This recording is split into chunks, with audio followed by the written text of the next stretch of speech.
सभी को नमस्कार।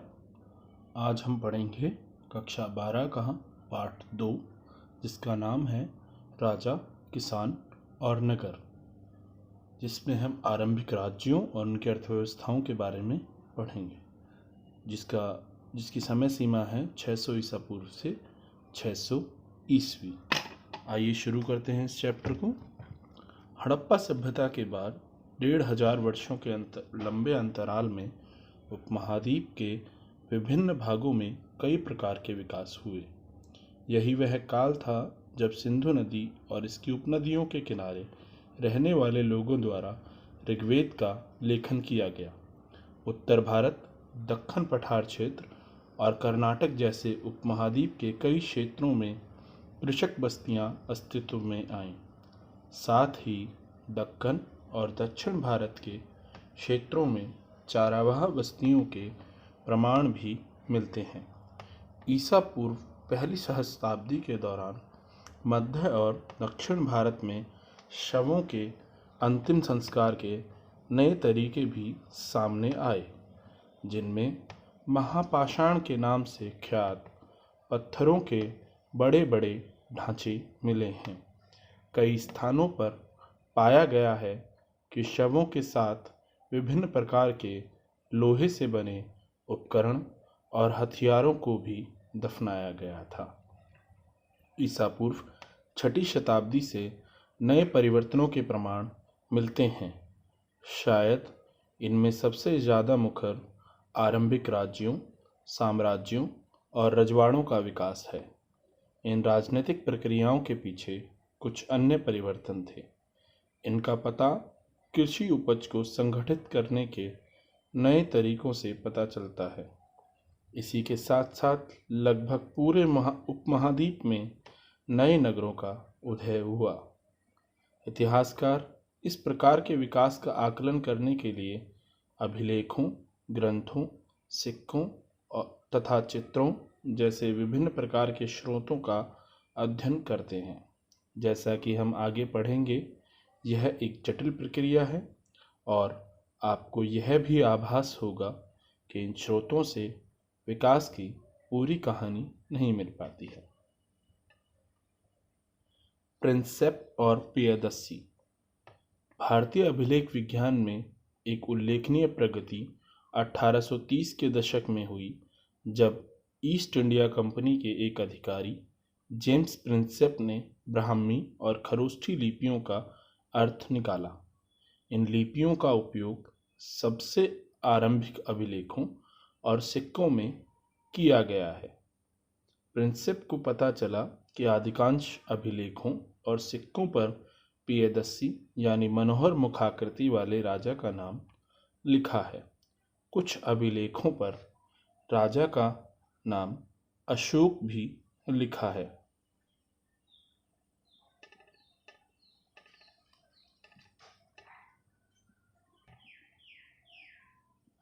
बौद्ध ग्रंथों के अनुसार अशोक सर्वाधिक प्रसिद्ध शासकों में से एक था।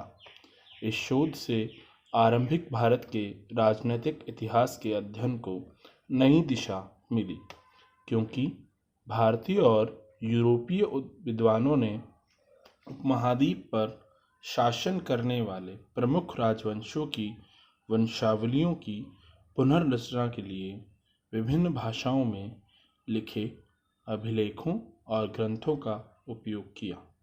परिणाम स्वरूप 20वीं सदी के आरंभिक दशकों तक उपमहाद्वीप के राजनैतिक इतिहास का एक सामान्य चित्र तैयार हो गया।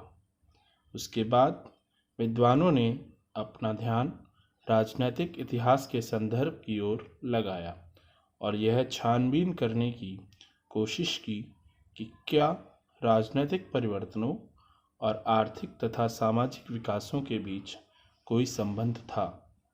शीघ्र ही यह आभास हो गया कि इनमें संबंध तो थे, लेकिन संभवतः सीधे संबंध हमेशा नहीं थे। प्रारंभिक राज्य 16 महाजनपद। आरंभिक भारतीय इतिहास में 6ठी शताब्दी ईसा पूर्व को एक महत्वपूर्ण परिवर्तनकारी काल माना जाता है। इस काल को प्राय आरंभिक राज्यों, नगरों, लोहे के बढ़ते प्रयोग और सिक्कों के विकास के साथ जोड़ा जाता है। इसी काल में बौद्ध तथा जैन सहित विभिन्न दार्शनिक विचारधाराओं का विकास हुआ। बौद्ध और जैन धर्म के आरंभिक ग्रंथों में महाजनपद नाम से 16 राज्यों का उल्लेख मिलता है। यद्यपि महाजनपदों के नाम की सूची इन ग्रंथों में एक समान नहीं है, लेकिन वज्जी, मगध, कौशल, कुरु, पांचाल, गांधार और अवंती जैसे नाम प्राय मिलते हैं। इससे यह स्पष्ट है कि उक्त महाजनपद सबसे महत्वपूर्ण महाजनपदों में गिने जाते होंगे। अधिकांश महाजनपदों पर राजा का शासन होता था, लेकिन गण और संघ के नाम से प्रसिद्ध राज्यों में कई लोगों का समूह शासन करता था। इस समूह का प्रत्येक व्यक्ति राजा कहलाता था। भगवान महावीर और महात्मा बुद्ध इन्हीं गणों से संबंधित थे।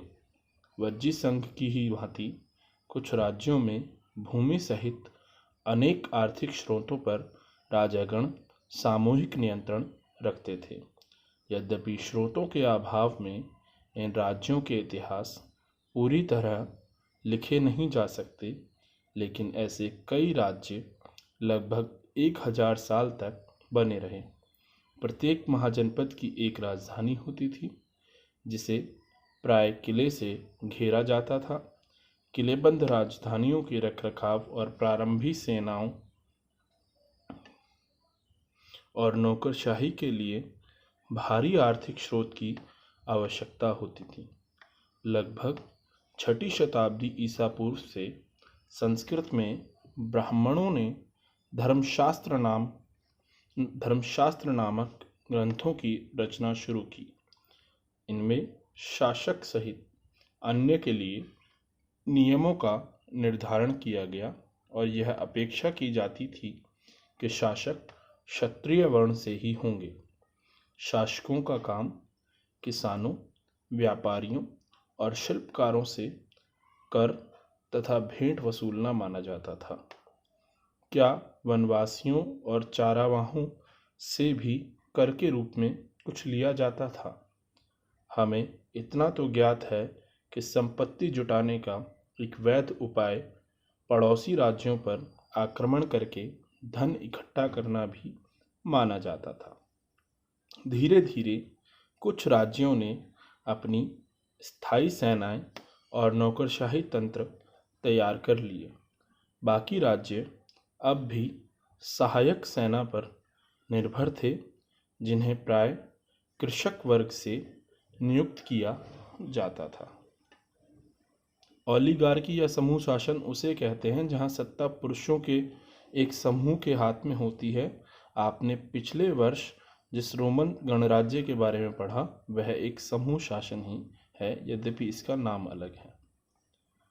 अब हम पढ़ेंगे मगध के बारे में। 16 महाजनपदों में प्रथम मगध। 6ठी से 4ठी शताब्दी ईसा पूर्व में मगध यानी आधुनिक बिहार सबसे अधिक शक्तिशाली महाजनपद बन गया। आधुनिक इतिहासकार इसके कई कारण बताते हैं। एक यह कि मगध क्षेत्र में खेती की उपज खास तौर पर अच्छी होती थी।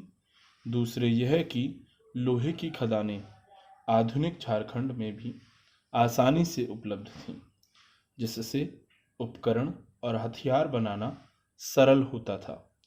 जंगली क्षेत्रों में हाथी उपलब्ध थे, जो सेना के एक महत्वपूर्ण अंग थे। साथ ही गंगा और इसकी उपनदियों से आवागमन सस्ता व सुलभ होता था। लेकिन आरंभिक जैन और बौद्ध लेखकों ने मगध की महत्ता का कारण विभिन्न शासकों की नीतियों को बताया है।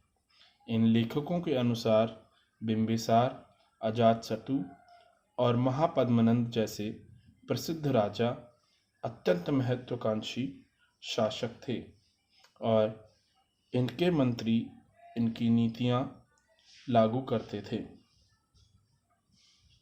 प्रारंभ में राजगह आधुनिक बिहार के राजगीर का प्राकृत नाम मगध की राजधानी थी।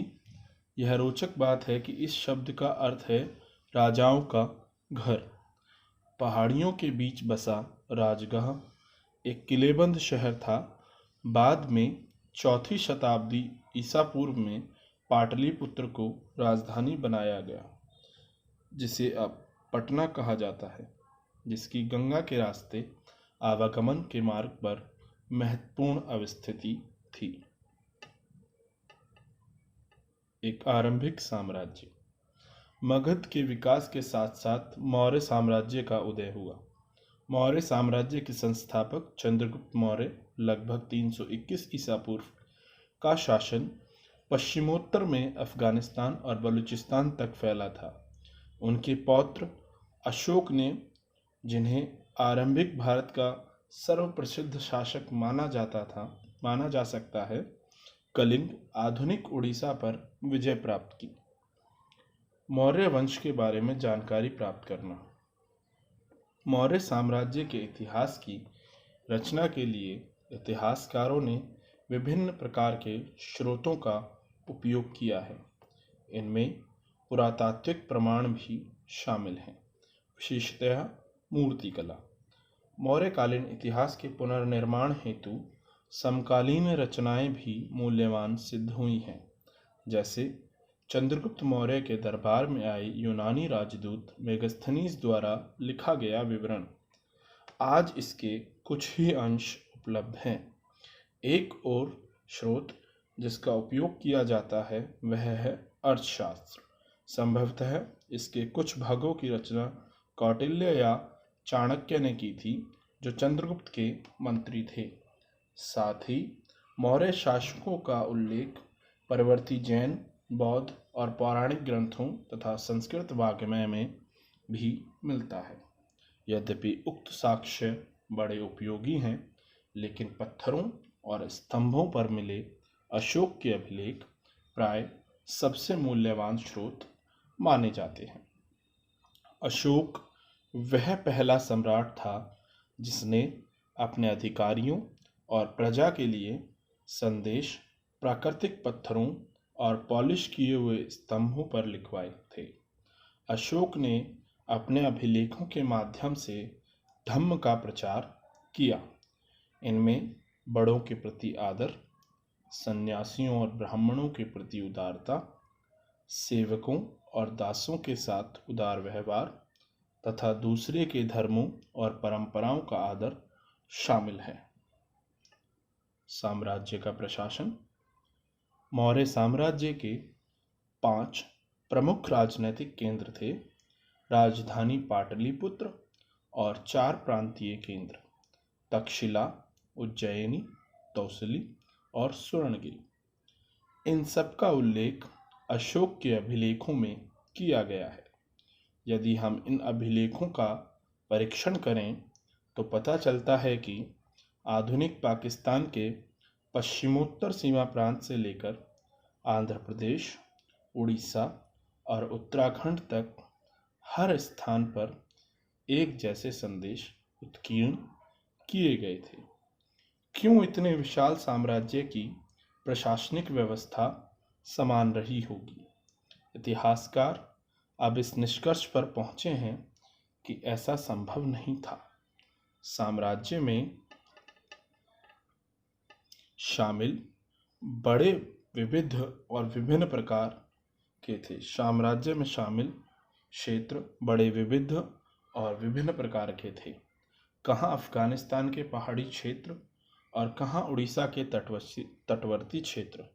यह संभव है कि सबसे प्रबल प्रशासनिक नियंत्रण साम्राज्य की राजधानी तथा उसके आसपास के प्रांतीय केंद्रों पर रहा हो, पर इन केंद्रों का चयन बड़े ध्यान से किया गया।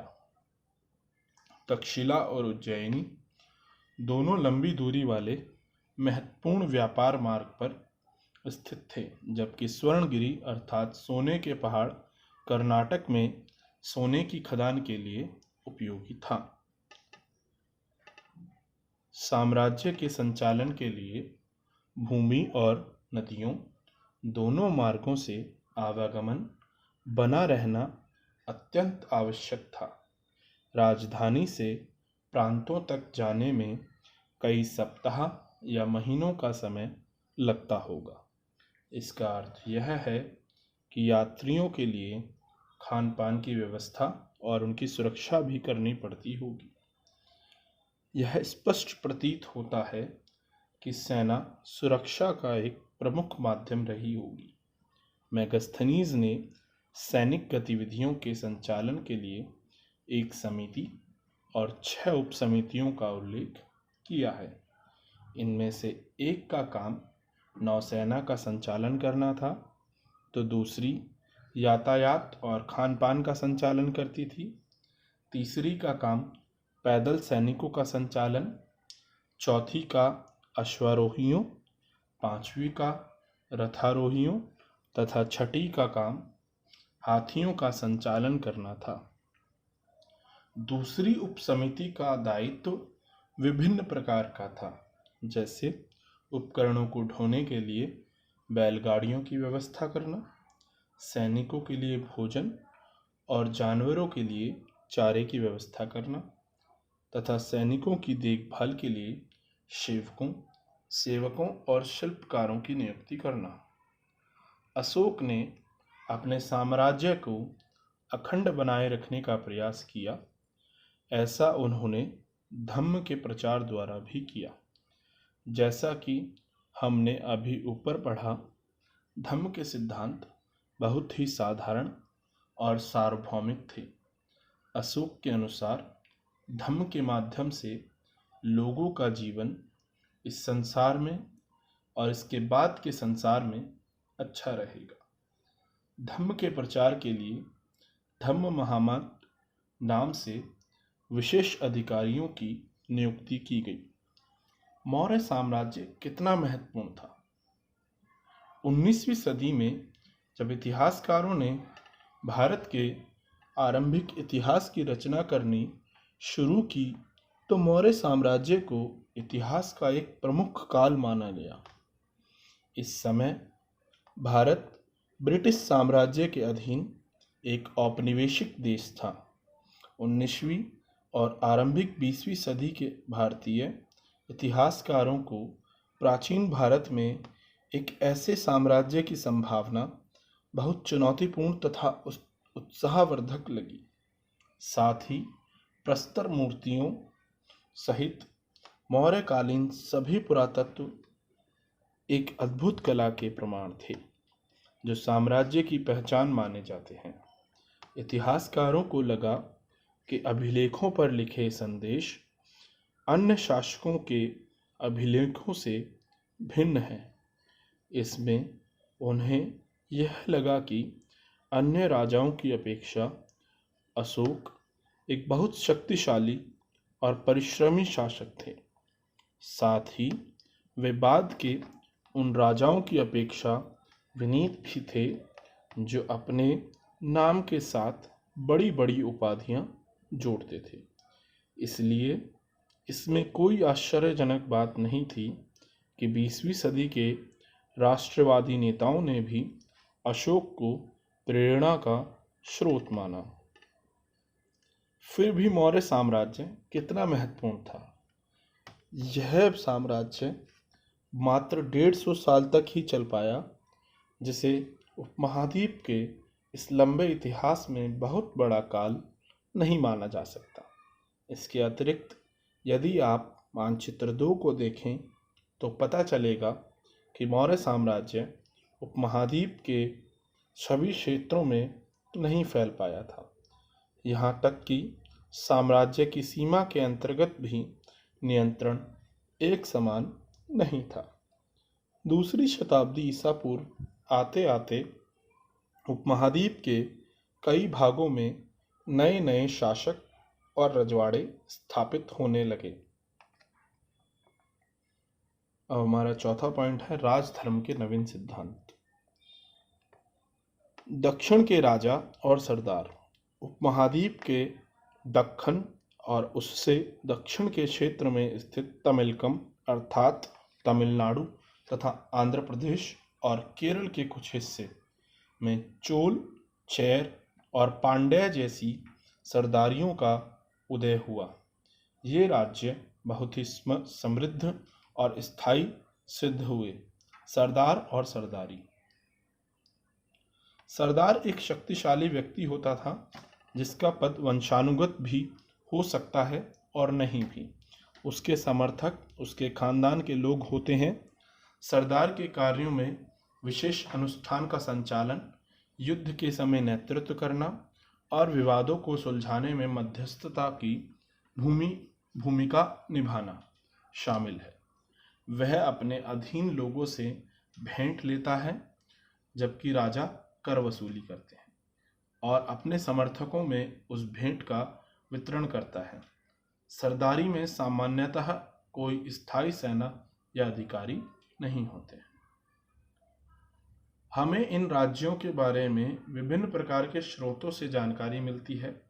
उदाहरण के तौर पर प्राचीन तमिल संगम ग्रंथों में ऐसी कविताएं हैं जो सरदारों का विवरण देती हैं कि उन्होंने अपने स्रोतों का संकलन और वितरण किस प्रकार से किया। कई सरदार और राजा लंबी दूरी के व्यापार द्वारा राजस्व जुटाते थे।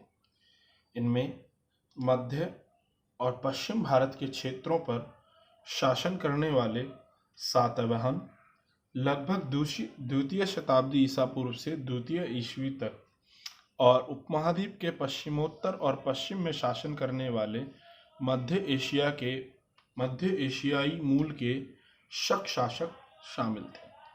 उनके सामाजिक उद्गम के बारे में अधिक जानकारी तो नहीं है, लेकिन जैसा कि हम सातवाहन शासकों के बारे में अध्याय 3 में पढ़ेंगे कि एक बार सत्ता में आने के बाद उन्होंने ऊंचे सामाजिक अस्तित्व का दावा कई प्रकार से किया।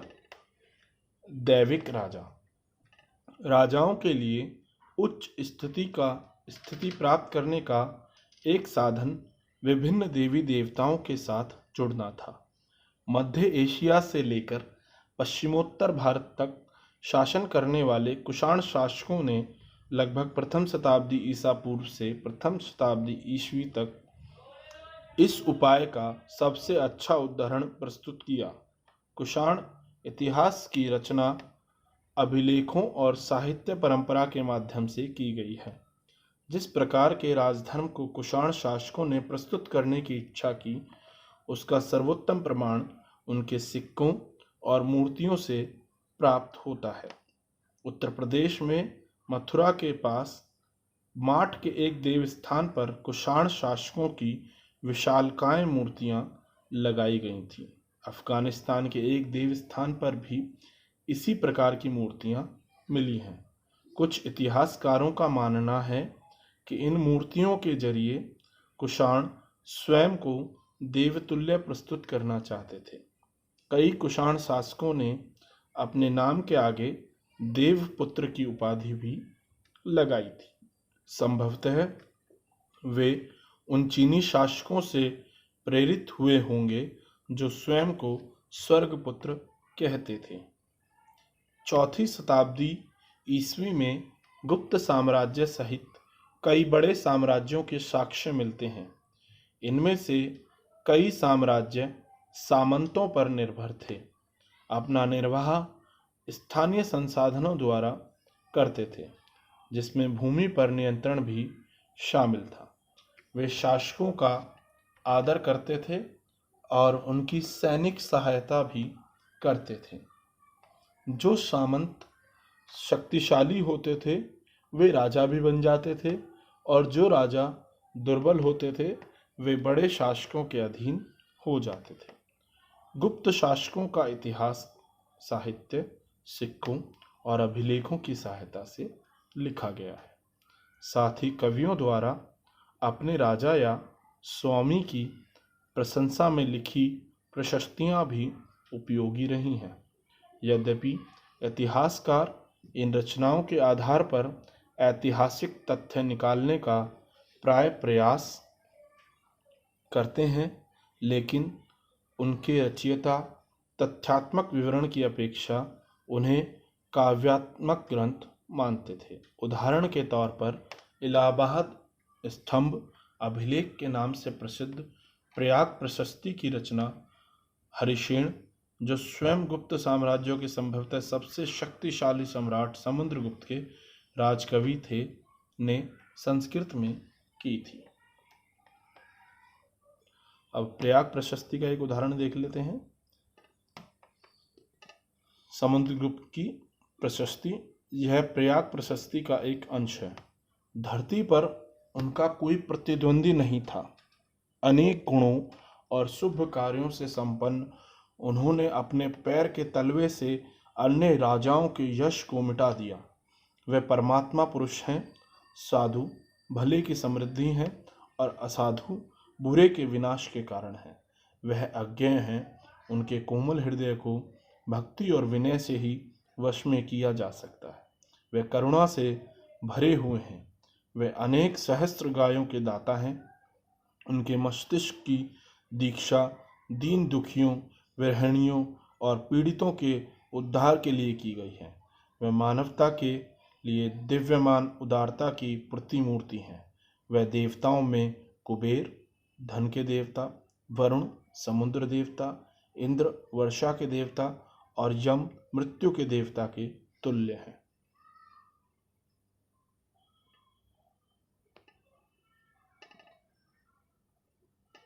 अब हमारा 5वां पॉइंट है बदलता हुआ देहात। जनता में राजा की छवि। राजाओं के बारे में प्रजा क्या सोचती थी? स्वाभाविक है कि अभिलेखों से सभी जवाब नहीं मिलते हैं। वस्तुतः साधारण जनता द्वारा राजाओं के बारे में अपने विचारों और अनुभव के विवरण कम ही छोड़े गए हैं। फिर भी इतिहासकारों ने इसका निराकरण करने का प्रयास किया है। उदाहरण के तौर पर जातक और पंचतंत्र जैसे ग्रंथों में वर्णित कथाओं की समीक्षा करके इतिहासकारों ने पता लगाया है कि इनमें से अनेक कथाओं के स्रोत मौखिक किस्से कहानियां हैं, जिन्हें बाद में लिपिबद्ध किया गया होगा। जातक कथाएं पहली सहस्राब्दी के ईस्वी के मध्य में पाली भाषा में लिखी गईं। गंधतिंदु जातक नामक एक कहानी में बताया गया है कि एक कुटिल राजा के प्रजा किस प्रकार से दुखी रहती है। इन लोगों में वृद्ध महिलाएं, पुरुष, किसान, पशुपालक, ग्रामीण बालक और यहाँ तक कि जानवर भी शामिल हैं। जब राजा अपनी पहचान बदलकर प्रजा के बीच में यह पता लगाने गया कि लोग उसके बारे में क्या सोचते हैं, तो एक एक कर सबने अपने दुखों के लिए राजा को भला बुरा कहा। उनकी शिकायत थी कि रात में डकैत उन पर हमला करते हैं तो दिन में कर इकट्ठा करने वाले अधिकारी। ऐसी परिस्थिति से बचने के लिए लोग अपने अपने गांव छोड़कर जंगल में बस गए। जैसा कि इस कथा से पता चलता है कि राजा और प्रजा, विशेषकर ग्रामीण प्रजा के बीच संबंध तनावपूर्ण रहते थे, क्योंकि शासक अपने राजकोष को भरने के लिए बड़े बड़े कर की मांग करते थे, जिससे किसान आमतौर पर त्रस्त रहते थे। इस जातक कथा से पता चलता है कि इस संकट से बचने का एक उपाय जंगल की ओर भाग जाना होता था। इसी बीच करों की बढ़ती मांग को पूरा करने के लिए किसानों ने उपज बढ़ाने के और उपाय ढूंढने शुरू किए। उपज बढ़ाने के तरीके।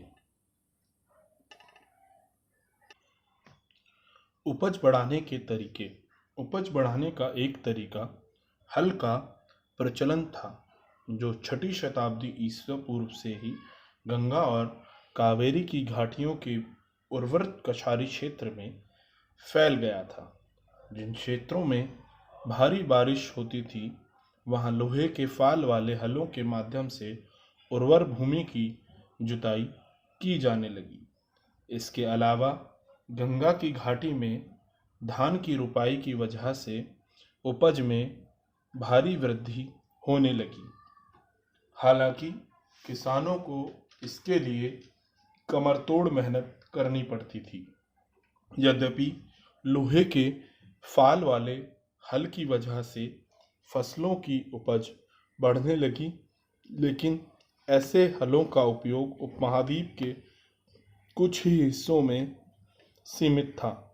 पंजाब और राजस्थान जैसी अर्ध शुष्क जमीन वाले क्षेत्रों में लोहे के फाल वाले हल का प्रयोग 20वीं सदी में शुरू हुआ।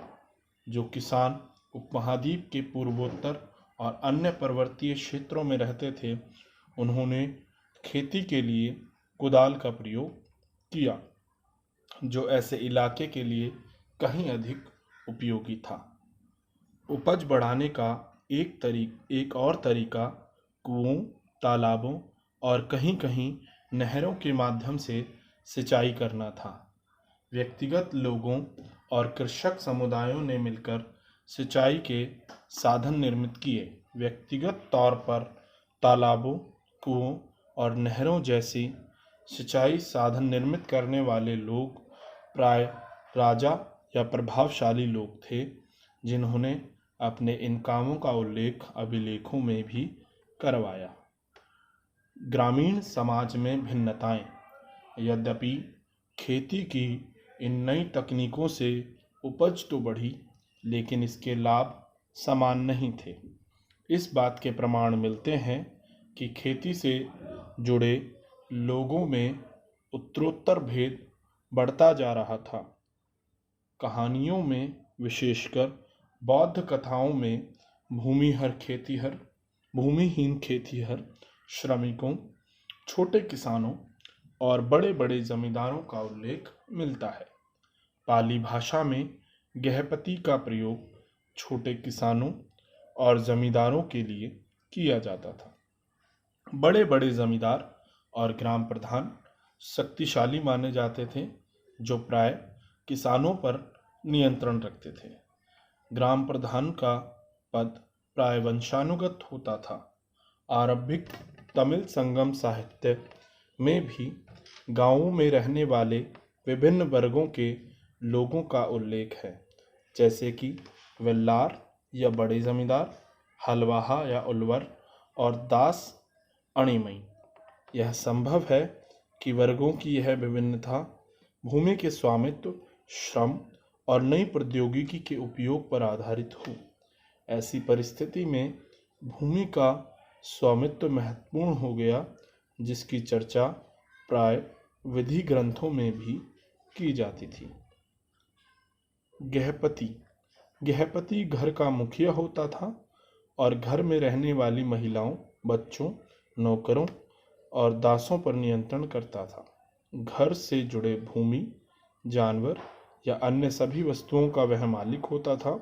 कभी कभी इस शब्द का प्रयोग नगरों में रहने वाले संभ्रांत व्यक्तियों और व्यापारियों के लिए भी होता था। भूमिदान और नए संभ्रांत ग्रामीण। ईस्वी की आरंभिक शताब्दियों से ही भूमिदान के प्रमाण मिलते हैं। इनमें से कई का उल्लेख अभिलेखों में मिलता है। इनमें से कुछ अभिलेख पत्थरों पर लिखे गए थे, लेकिन अधिकांश ताम्र पत्रों पर खुदे होते थे, जिन्हें संभवतः उन लोगों को प्रमाण रूप में दे दिया जाता था जो भूमिदान लेते थे। भूमिदान के जो प्रमाण मिले हैं, वे साधारण तौर पर धार्मिक संस्थाओं या ब्राह्मणों को दिए गए थे। अधिकांश अभिलेख संस्कृत में थे। विशेषकर 7वीं शताब्दी के बाद के अभिलेखों के कुछ अंश संस्कृत में मिले हैं और कुछ तमिल और तेलुगु जैसी स्थानीय भाषाओं में हैं। आइए एक ऐसे अभिलेख पर ध्यान से विचार करें। प्रभावती गुप्त आरंभिक भारत के एक सबसे महत्वपूर्ण शासक चंद्रगुप्त द्वितीय लगभग 375 से 415 ईस्वी की पुत्री थी। उसका विवाह दक्खन पठार के वाकाटक परिवार में हुआ था, जो एक महत्वपूर्ण शासक वंश था। संस्कृत धर्मशास्त्रों के अनुसार महिलाओं को भूमि जैसी संपत्ति पर स्वतंत्र अधिकार नहीं था, लेकिन एक अभिलेख से पता चलता है कि प्रभावती भूमि की स्वामी भी थी और उसने दान भी किया था। इसका एक कारण यह हो सकता है क्योंकि वह एक रानी है और इसलिए उनका यह उदाहरण एक विरले ही रहा हो। यह भी संभव है कि धर्मशास्त्रों को हर स्थान पर समान रूप से लागू नहीं किया जाता हो। अभिलेख से हमें ग्रामीण प्रजा का भी पता चलता है। इनमें ब्राह्मण, किसान तथा अन्य प्रकार के वर्ग शामिल थे जो शासकों या उनके प्रतिनिधियों को कई प्रकार की वस्तुएं प्रदान करते थे। अभिलेख के अनुसार इन लोगों को गांव के नए प्रधान की आज्ञाओं का पालन करना पड़ता था और संभवतः अपने भुगतान उसे ही देने पड़ते थे। अब अभिलेख देख लेते हैं। अभिलेख क्या है ये? हाँ, एक छोटे से गांव का जीवन। हर्षचरित संस्कृत में लिखी गई कन्नौज के शासक हर्षवर्धन की जीवनी है। इसके लेखक बाणभट्ट हैं। हर्षवर्धन के राजकवि थे। यह उस ग्रंथ का एक अंश है। इसमें विंध्य क्षेत्र के जंगल के किनारे की एक बस्ती के जीवन का एक अति विरल चित्रण किया गया है। बस्ती के किनारे का अधिकांश क्षेत्र जंगल है और यहाँ धान की उपज वाली खलिहान और उपजाऊ भूमि के हिस्सों को छोटे किसानों ने आपस में बांट लिया है। यहाँ के अधिकांश लोग कुदाल का प्रयोग करते हैं क्योंकि घास से भरी भूमि में हल चलाना मुश्किल है। बहुत कम हिस्से साफ हैं, जो हैं भी उनकी काली मिट्टी काले लोहे जैसी सख्त है। यहाँ के लोग पेड़ की छाल के गट्ठर लेकर चलते हैं। फूलों से भरे अनगिनत बोरे, अलसी और सन, भारी मात्रा में शहद, मोरपंख, मोम, लकड़ी और घास के बोझ लेकर आते जाते रहते हैं। ग्रामीण महिलाएं रास्ते में बसे गांवों में जाकर बेचने को तत्पर रहती हैं। उनके सिरों पर जंगल से एकत्र किए गए फलों की टोकरी थी। ये ग्रामीण समाज का जीवन के बारे में वहाँ बताया गया। अब हम दान वाले अभिलेख पे आते हैं। इस प्रकार भूमि दान अभिलेख देश के कई हिस्सों में प्राप्त हुए हैं। क्षेत्रों में दान में दी गई भूमि की माप में अंतर है। कहीं कहीं छोटे छोटे टुकड़े हैं तो कहीं कहीं बड़े बड़े क्षेत्र दान में दिए गए हैं। साथ ही भूमि दान में दान प्राप्त करने वाले लोगों के अधिकारों में भी क्षेत्रीय परिवर्तन मिलते हैं। इतिहासकारों में भूमि दान का प्रभाव एक गर्म वाद विवाद का विषय बना हुआ है। कुछ इतिहासकारों का मानना है कि भूमि दान शासक वंश द्वारा कृषि को नए क्षेत्रों में प्रोत्साहित करने की एक रणनीति थी, जबकि कुछ का कहना है कि भूमि दान से दुर्बल होते राजनीतिक प्रभुत्व का संकेत मिलता है। अर्थात राजा का शासन सामंतों पर दुर्बल होने लगा तो उन्होंने भूमि दान के माध्यम से अपने समर्थक जुटाने प्रारंभ कर दिए। उनका यह मानना है कि राजा स्वयं को उत्कृष्ट स्तर के मानव के रूप में प्रदर्शित करना चाहते थे। उनका नियंत्रण ढीला होता जा रहा था, जैसा कि अपनी शक्ति का आडंबर प्रस्तुत करना चाहते थे। अब हम बात करते हैं उस अभिलेख की जिसमें प्रभावती गुप्त ने एक गांव ब्राह्मणों को दान में दिया था। तो सबसे पहले हम जान लेते हैं कि ब्राह्मणों को दान में दिए गए भूभाग को क्या कहा जाता था। अग्रहार उस भूभाग को कहते हैं जो ब्राह्मणों को दान दिया जाता था। ब्राह्मणों से भूमि कर या अन्य प्रकार के कर नहीं वसूले जाते थे। ब्राह्मणों को स्वयं स्थानीय लोगों से कर